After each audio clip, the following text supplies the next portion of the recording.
Hello my dear students, good morning to all. Welcome to my class where every learning is enjoyable. और आज हम start करने जा रहे हैं क्लास 11th फिजिक्स का चैप्टर नंबर 4 जो है मोशन इन अ प्लेन। ठीक है, तो आज जो है हमारे नए चैप्टर की शुरुआत होने वाली है। पिछला जो है हमने motion in a straight line वो कंप्लीट कर लिया। अब हम बात करते हैं motion in a plane. Plane का मतलब वो आपका प्लेन नहीं है यहाँ पे, ठीक है ना, जो आपके माइंड में आ रहा है, ठीक है, जिसमें हम बैठते हैं वो प्लेन नहीं। यहाँ प्लेन का मीनिंग है 2D से रिलेटेड है। आरी बात समझ में? यानी कि जो पिछला चैप्टर जो हमने मोशन का पढ़ा था वहाँ हमने सिर्फ और सिर्फ वन डायमेंशनल की बात की थी। आरी बात समझ में? यानी कि हम जो है सिर्फ एक ही डायरेक्शन की बात करते थे। ये चैप्टर हमारा है motion in a plane. Plane का मीनिंग होता है 2D से, यानी यहाँ जो है वो हमारे पास में दो डायरेक्शन होगी, यानी कि हम एक टाइम पे जो है वो दो डायरेक्शन की बात करेंगे, ठीक है, जिसको हम जो है वो हम 2 डायमेंशनल मोशन भी बोल सकते हैं। आरी बात समझ में? तो स्टार्ट करते हैं हमारा चैप्टर। तो आज की क्लास जो है बिल्कुल बेसिक होने वाली है, यानी कि क्या जो स्केलर क्वांटिटी होती है, क्या वेक्टर क्वांटिटी होती है ना, और ये भी पढ़ेंगे कि हम जो टाइप ऑफ वेक्टर होते हैं, हमारी बात समझ में, कि जो वेक्टर के टाइप है वो कौन कौन से होते हैं, तो जो मोस्टली यूज़ होते हैं वो मैं आपको बता दूंगा, ठीक है ना। तो आज की क्लास बिल्कुल बेसिक होने वाली है, ठीक है ना, बिल्कुल थ्योरेटिकल है, ठीक है ना, यानी कि हम बेस बना के चलेंगे। हमारी बात समझ में? यानी कि अगर हमें ये चीज़ पता होगी ना तो इस चैप्टर में आगे जितने भी टर्म आएगी हमें उसमें किसी भी प्रॉब्लम नहीं होगी, ठीक है। चलिए, तो motion in a plane first topic हमारा आज का वो है स्केलर क्वांटिटी। कि स्केलर क्वांटिटी क्या होती है, जैसे कि मैंने आपको पिछले क्लास में भी इन दो वर्ड का यूज़ किया था, स्केलर क्वांटिटी। तो स्केलर क्वांटिटीज क्या होती है उसकी बात कर लेते हैं। मैंने आपको चीज़ बताई थी, मैंने आपको ये बताया था कि वो क्वांटिटी जिनके पास में सिर्फ और सिर्फ क्या हो, मैग्नीट्यूड हो। क्या हो? मैग्नीट्यूड। मैग्नीट्यूड का मतलब यहाँ पे होता है न्यूमेरिकल वैल्यू और उसके साथ में उनकी यूनिट, ठीक है ना। तो ऐसी क्वांटिटी को हम क्या बोलते हैं? स्केलर क्वांटिटी बोलते हैं, ठीक है ना, जिनके पास डायरेक्शन नहीं होती है, सिर्फ और सिर्फ क्या होता है, ओनली मैग्नीट्यूड होता है। और वेक्टर क्वांटिटी कौन सी होती है? वेक्टर क्वांटिटी वो होती है जिनके पास में डायरेक्शन भी होती है और साथ में मैग्नीट्यूड भी होता है, तो उनको हम क्या बोलते हैं? वेक्टर क्वांटिटी बोलते हैं। चलिए, तो पहले इसकी डेफिनेशन लिख लेते हैं। The physical quantities, the physical quantities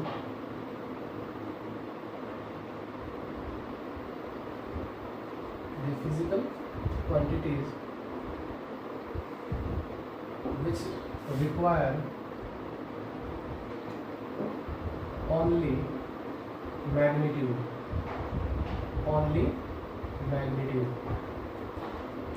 magnitude का मतलब है यहाँ पे हमारे पास में numerical value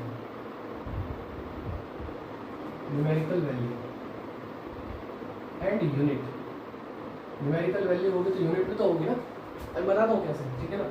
the physical quantity which require only magnitude are called scalar quantities,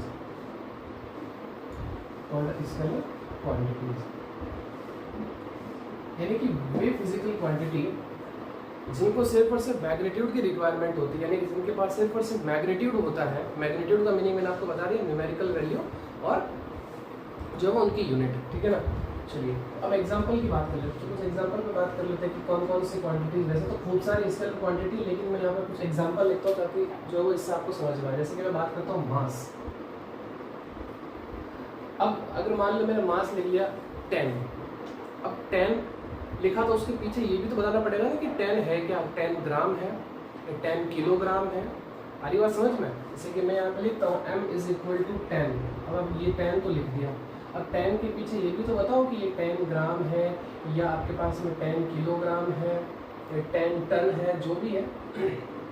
तो इसका मतलब साथ में न्यूमेरिकल वैल्यू एंड उनके साथ में क्या होती है, उनकी यूनिट भी होती है। तो यूनिट से आपको ये पता चलता है कि अगर मैं मास की बात करूँ तो उसका वेट कितना है, जैसे 10 ग्राम है ना, या जो है आपके पास में 10 किलोग्राम है, तो उससे मास हो गया। इसी के साथ आपके पास में डिस्टेंस, ठीक है ना, खूब सारी है, वैसे वर्क हो जाता है ना,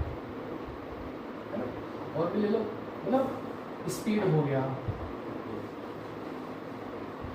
मोमेंटम हो गया, खूब सारी फिजिकल क्वांटिटी है, एक्सेट्रा। तो ये होती है।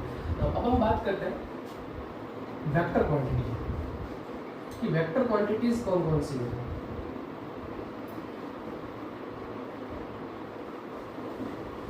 वेक्टर क्वांटिटी की बात कर लेते हैं। डेफिनेशन लिखते हैं, the physical quantities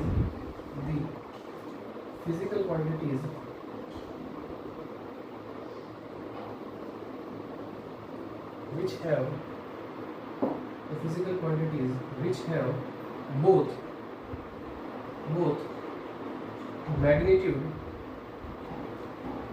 magnitude and direction. और सबसे बड़ा इंपॉर्टेंट है एक लाइन और सबसे इंपॉर्टेंट है, the physical quantity which have both magnitude and direction. जिनके पास मैग्नीट्यूड और डायरेक्शन तो होता ही होता है, लेकिन and follow the vector rules, ऐसे लिखो, and also follow the vector rules are called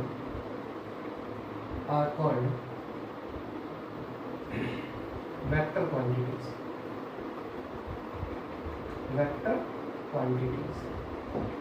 ठीक है ना।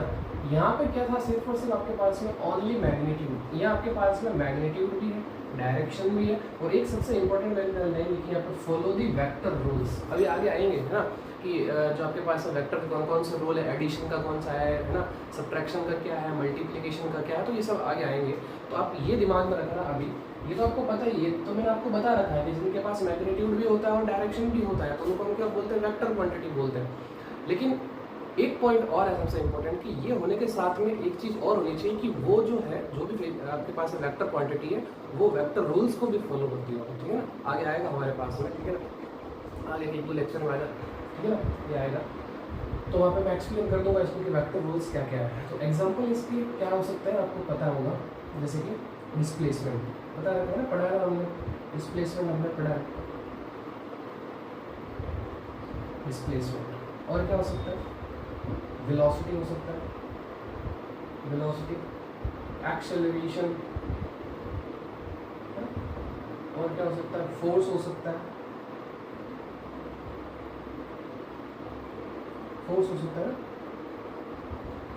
तो खूब सारे है ना, वैसे तो खूब सारे लिखे तो खूब सारे, लेकिन हमें तो सिर्फ समझना है कि ये चीज़ें होती क्या है। क्लियर है यहाँ तक?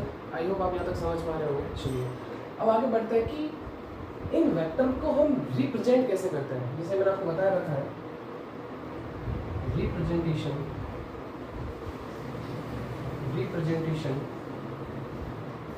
ऑफ वेक्टर, कि वेक्टर को जो है वो रिप्रेजेंट कैसे करेंगे, वेक्टर को रिप्रेजेंट कैसे करेंगे।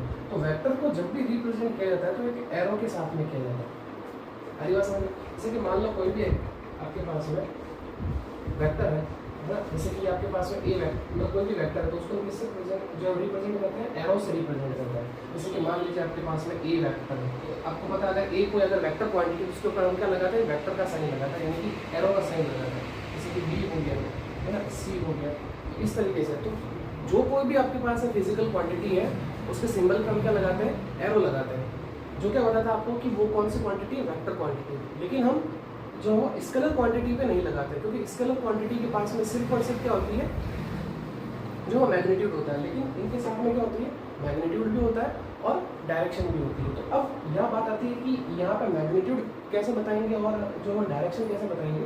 तो ध्यान से समझो यहाँ पे कि जो आपके पास में लेंथ ऑफ एरो है, जो लेंथ ऑफ एरो, तो ये जो आपके पास में लेंथ ऑफ एरो है, ये आपको बताएगा क्या, मैग्नीट्यूड। लेंथ ऑफ एरो आपको क्या बताएगा, मैग्नीट्यूड बताएगा, मैग्नीट्यूड को बताएगा। और जो आपके पास में डायरेक्शन ऑफ जो एरो है, डायरेक्शन ऑफ एरो, ये बताएगा आपको क्या, डायरेक्शन ऑफ वेक्टर। अरे बात समझ में, जो एरो का जो साइन जिस तरफ जा रहा है वो आपको क्या बताएगा, वेक्टर का जो है वो साइन बताएगा, यानी वेक्टर की डायरेक्शन बताएगा। तो लिखने का तरीका मैंने आपको बता दिया, अगर कोई फिजिकल क्वांटिटी है उसको लिखना है तो जो एरो होती है ना, ये जो इसकी लेंथ है इस एरो की, ये बताती है आपको उस वेक्टर क्वांटिटी का या उस फिजिकल क्वांटिटी का मैग्नीट्यूड। और जो डायरेक्शन होती है एरो की, जो आपके पास में जो तीर का साइन जो आपको दिखाई देता है ऐसे, ये बताता है आपको किसको, वेक्टर को बताता है। अगली बात समझ में, आई होप यहाँ पे आपकी सर जो है समझ में, आई होप आप चीज़ें समझ पा रहे होंगे।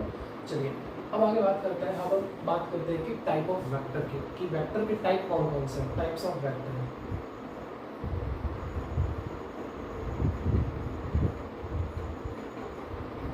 वेक्टर के टाइप क्या क्या है इसकी भी बात कर लेते हैं।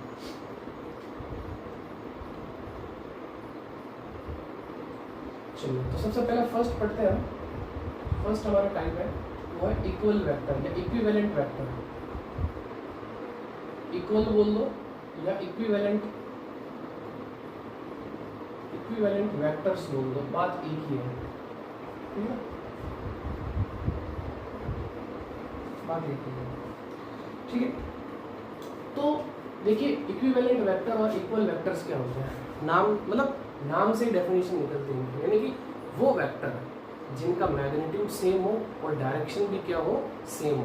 फॉर एग्जांपल जैसे कि मान लीजिए आपके पास में दो वेक्टर है, ठीक है ना, ये जैसे कि आपके पास में ए वेक्टर है और ये आपके पास में बी वेक्टर है, ये दो वेक्टर आपके पास है। तो देखो दोनों की डायरेक्शन सेम होनी चाहिए, पहली बात समझ में, एक चीज़ तो ये, ठीक है ना। और चलो यहाँ पे मैं लिख लेता हूँ पहले ऐसे, फिर ये लिखता हूँ, ठीक है।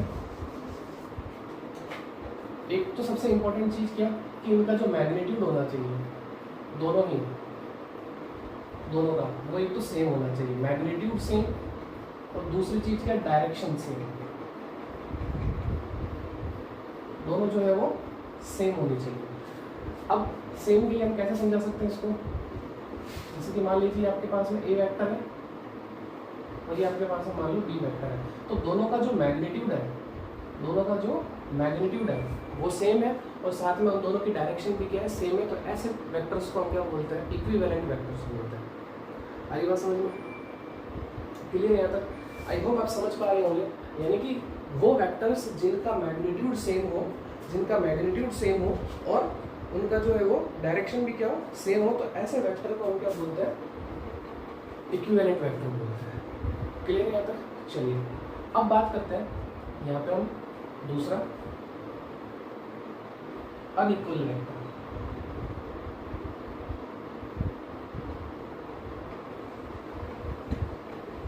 अनइक्वल वेक्टर की बात करते हैं। आप खुद सोचिए, आप खुद एक बार माइंड लगाइए, आप खुद एक अपना दिमाग लगाइए कि हम जो है वो अनइक्वल वेक्टर किनको बोलेंगे, हम जो है वो अनइक्वल वेक्टर किनको बोलेंगे, ये बताओ। मतलब अनइक्वल वेक्टर की क्या डेफिनेशन हो सकती है, क्या चीज़ें हो सकती है, आप खुद सोचिए, बताओ।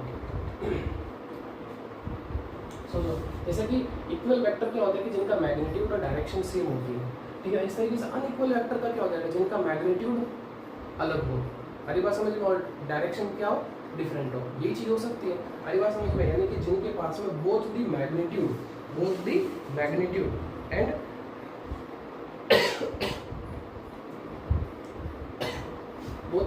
एंड डायरेक्शन दोनों ही आपके पास में अलग अलग हो। देखो अनइक्वल वेक्टर की डेफिनेशन कुछ इस तरीके से भी हो सकती है, पहले से एक बार लिख लेते हैं यहाँ पे। देखो क्या क्या चीज़ हो सकती है अनइक्वल वेक्टर की, एग्जांपल क्या क्या हो सकता है।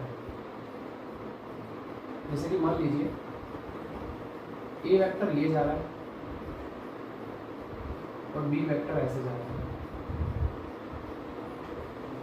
यानी कि यहाँ पे क्या हमारे पास है, यहाँ पे देखो इन दोनों का मैग्नीट्यूड तो सेम है बट डायरेक्शन इनकी अलग अलग है।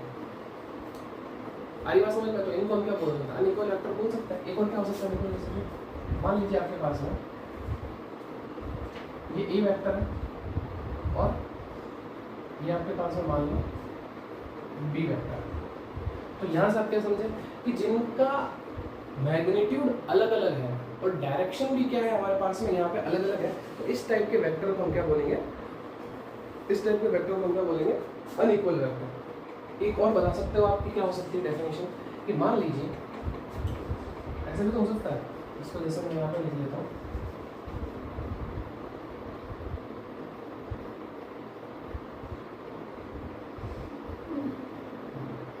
ऐसे भी तो हो सकता है,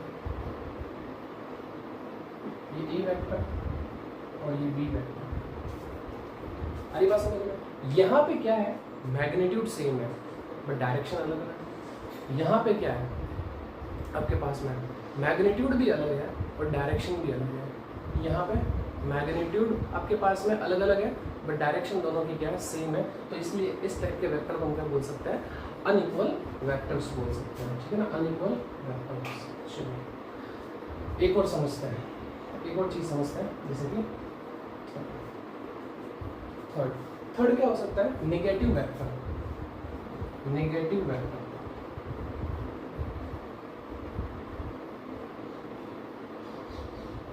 नेगेटिव वेक्टर। अब देखो नेगेटिव वेक्टर्स हम किसको बोल सकते हैं, जैसे कि वो वेक्टर जिनका मैग्नीट्यूड सेम हो,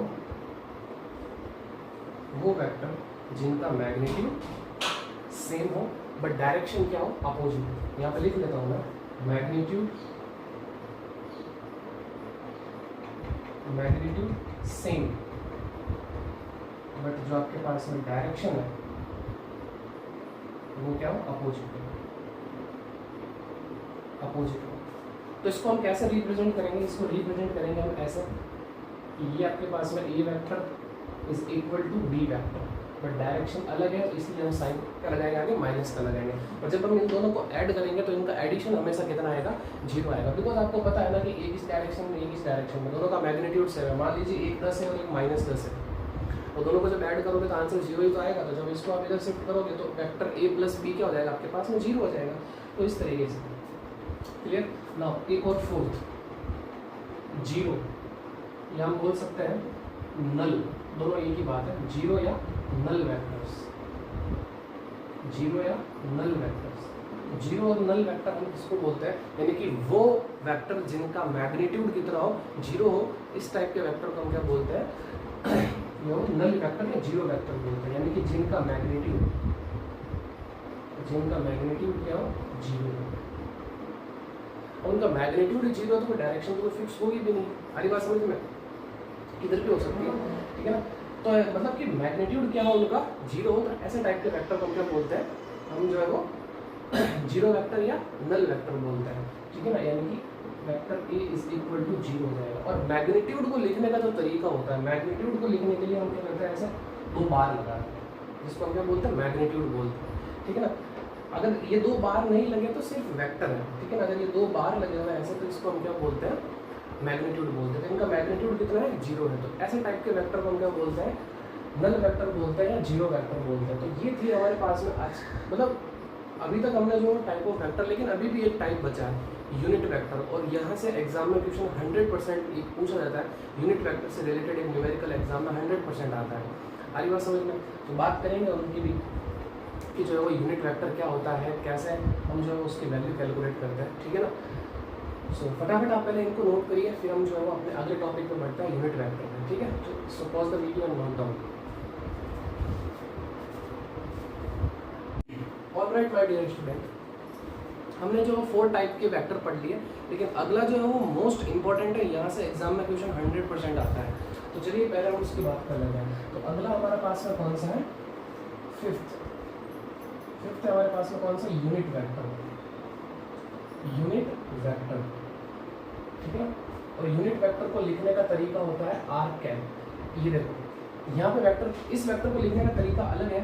यहाँ पे करते जो भी वेक्टर होता है उसके ऊपर हम ऐसे कैप लगा लेते हैं, तो इसको पढ़ने का भी ऐसा तरीका होता है आर कैप, ठीक है ना। काफ़ी इंपॉर्टेंट है, ये ध्यान रखना, एग्जाम में क्वेश्चन यहाँ से फंसता है। अब देखो यूनिट वेक्टर क्या होता है, नाम से डेफिनेशन, यूनिट का मतलब कितना होता है, 1। So the vector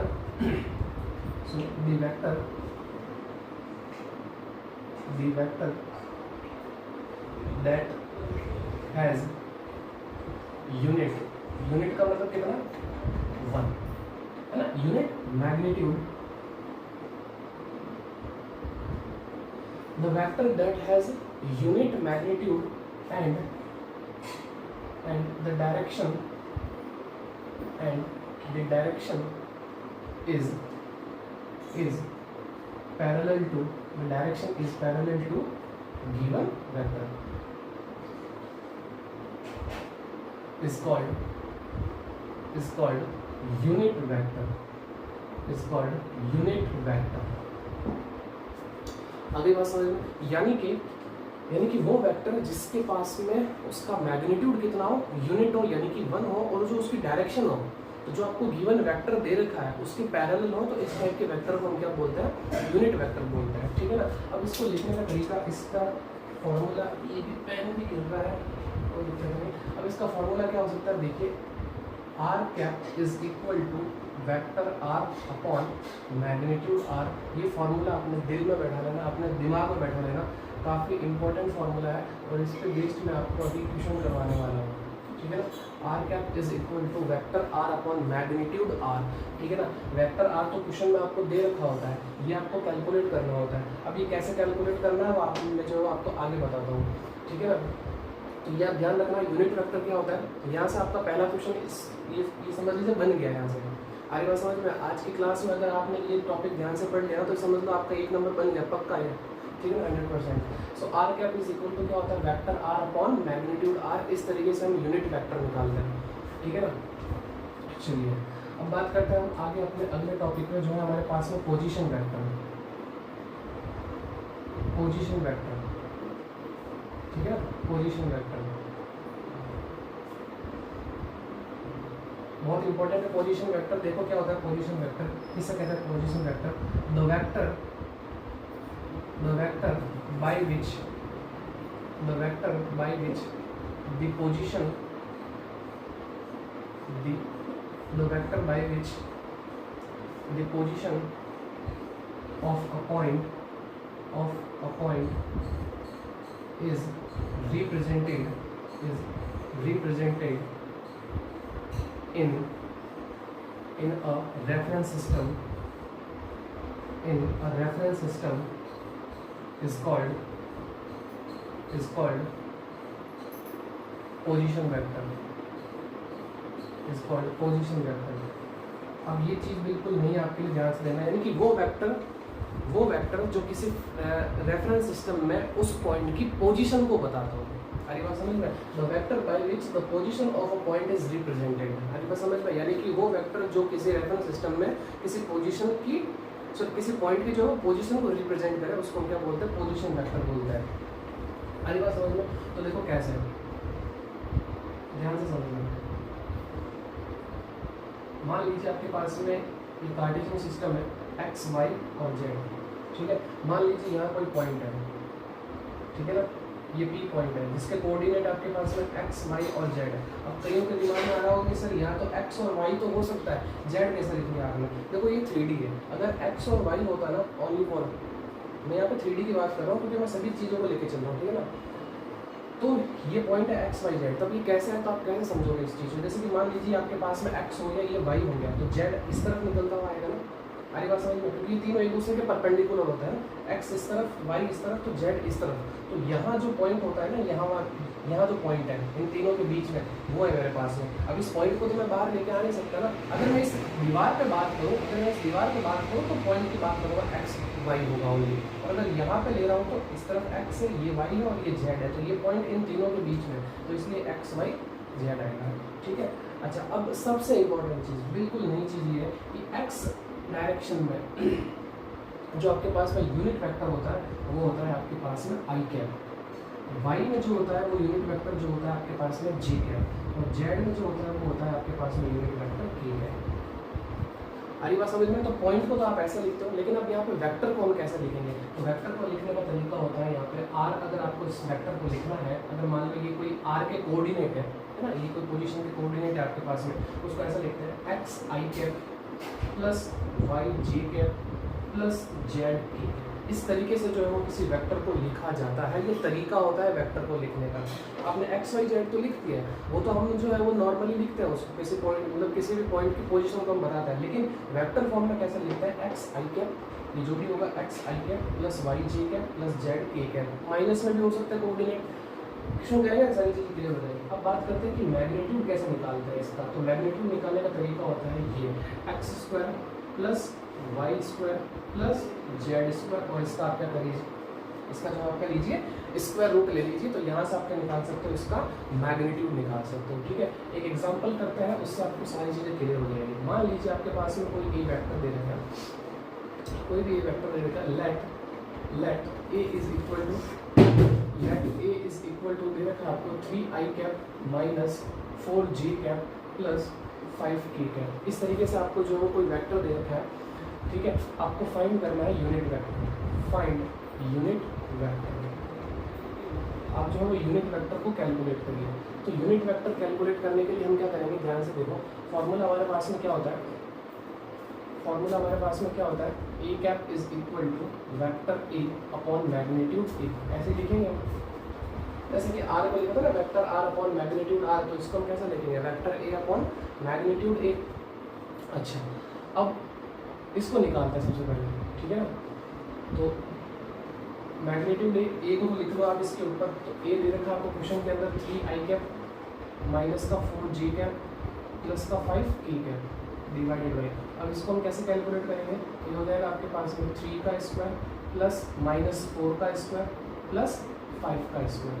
so A cap is equal to 3i cap minus 4j cap plus 5k cap, और इसका स्क्वायर रूट देखो कितना हो जाएगा आपके पास है, 9 प्लस 16 प्लस 25। तो फाइनली आपके पास में आंसर कितना आ गया, A cap is equal to 3i cap minus का 4j कैप प्लस का 5k कैप डिवाइडेड बाई कितना हो गया, ये 16 और 9 25 और ये, तो आपके पास में कितना हो गया, रूट 50 हो गया। अच्छा, इसको इस तरीके से भी लिखा जा सकता है कि 3i cap minus 4j cap plus का 5k कैप डिवाइडेड बाई, अच्छा 50 को मैं क्या लिख सकता हूँ, 50 को मैं लिख सकता हूँ 25 इंटू 2 लिख सकता हूँ। तो 25 स्क्वायर रूट से बाहर आएगा कितना हो जाएगा 5, और अंदर क्या बचेगा रूट 2। तो ऐसा भी आप लिख सकते हो उसका। अरे बात समझ में। तो इस तरीके से जो है वो हम यूनिट वेक्टर निकालते हैं, और इसी टाइप का क्वेश्चन एग्जाम में 100% पूछा जाता है। 1 नंबर का आपको पेपर में क्वेश्चन ये जरूर मिलेगा, ठीक है। एक एग्जाम्पल और देता हूँ, एडिशन की बात करें तो जैसे कि 2 वेक्टर को एडिशन करना है तो हम कैसे करेंगे, जैसे कि मान लो आपके पास में वेक्टर ए कुछ इस तरीके से दे रखा है कि माइनस का i cap plus 3j cap plus 4k cap, और वेक्टर बी आपको कुछ इस तरीके से दे रखा है 2i cap minus 6j cap और फिर प्लस का k कैप। इस तरीके से आपको ये वेक्टर दे रखे हैं, 2 वेक्टर दे रखे हैं। आपको बोला गया है find a plus B comma a minus B, ये चीज़ आपको मुझे निकालनी है। मतलब कि एक तो ए प्लस बी निकालना है और साथ में जो है आपको ए माइनस बी भी निकालना है। तो देखो कैसे सॉल्व करेंगे इसको, बहुत सिंपल है, जैसे हम ऐड करते हैं वैसे ही ऐड करना है। तो ए प्लस बी, तो ए प्लस बी के लिए देखो सबसे पहले ए को लिखो आप, क्या हो जाएगा, देखो माइनस का आई कैप प्लस का 3j कैप प्लस का 4k कैप, फिर प्लस ये हो जाएगा आपके पास में 2i cap minus 6j cap plus k cap. अब आपको करना कुछ नहीं है, आप इनको कैसे ऐड करना है, आई वालों को ऐड कर लो, जे वालों को ऐड कर लो और के वालों को ऐड कर लो।